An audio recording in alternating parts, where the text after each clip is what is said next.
आज हम जानेंगे कि रोजाना पूजा कैसे करें। वीडियो शुरू करने से पहले कृपया चैनल को सब्सक्राइब करें और बेल आइकन पर क्लिक करें और अगर आपको वीडियो पसंद आई तो कृपया लाइक करें।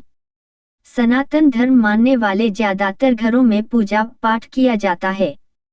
हिंदू पंचांग में पूजा पाठ और व्रत अनुष्ठान से जुड़ी साल भर में इतनी तिथियां होती हैं कि पूजा पाठ और अनुष्ठान होते ही रहते हैं।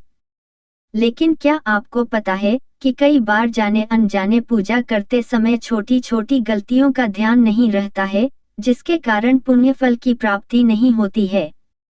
शास्त्रों और पुराणों में पूजा करने के दौरान कुछ नियमों के पालन करने के बारे में बताया गया है, जिनको पूजा करते समय जरूर ध्यान में रखना चाहिए। आइए जानते हैं कि पूजा करते समय की किन किन बातों का ध्यान रखना चाहिए। पूजा पाठ करना अच्छी बात है, इससे मन को शांति मिलती है और ऊर्जा मिलती है, नेगेटिविटी दूर होती है। जीवन के सभी संकटों से छुटकारा मिलता है। पूजा करने से घर का वातावरण शुद्ध रहता है। शास्त्रों में पूजा पाठ करने के कई नियम बताए गए हैं, जिनके मुताबिक पूजा करने से पूजा का फल मिलता है और भगवान की कृपा होती है। सर्वप्रथम स्वयं स्वच्छ जल से स्नान करें।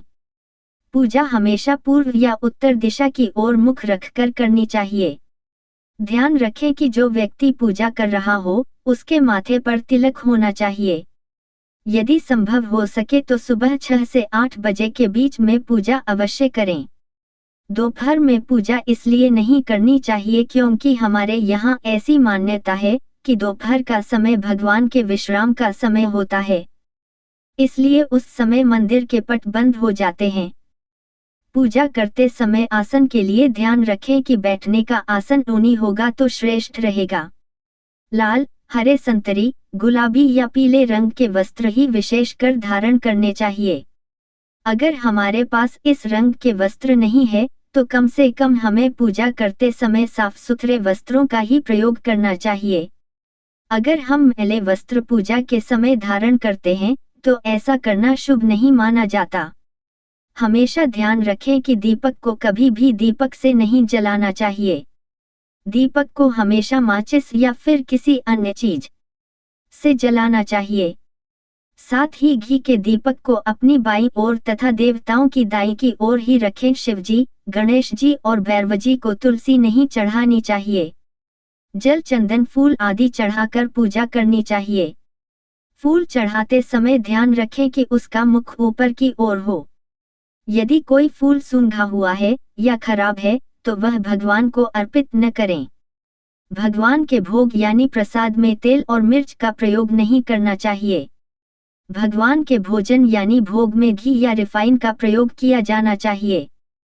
कटु और तीखी चीजें राजसी भोजन माना गया है, जबकि भगवान को सात्विक भोजन देने का विधान है, इसलिए इनके प्रयोग से बचना चाहिए। आरती करते समय भगवान की प्रतिमा के चरणों में आरती को 4 बार घुमाएं, 2 बार नाभि प्रदेश में, 1 बार मुखमंडल पर और 7 बार समस्त अंगों पर घुमाएं। तभी आरती संपूर्ण होती है। पूजन के समय घंटी अवश्य बजाएं, साथ ही 1 बार पूरे घर में घूमकर भी घंटी बजानी चाहिए। ऐसा करने पर घंटी की आवाज से नकारात्मकता नष्ट होती है और सकारात्मकता बढ़ती है। ऐसी ही अधिक जानकारी के लिए कृपया चैनल को सब्सक्राइब करें और हमेशा हमारे साथ जुड़े रहें।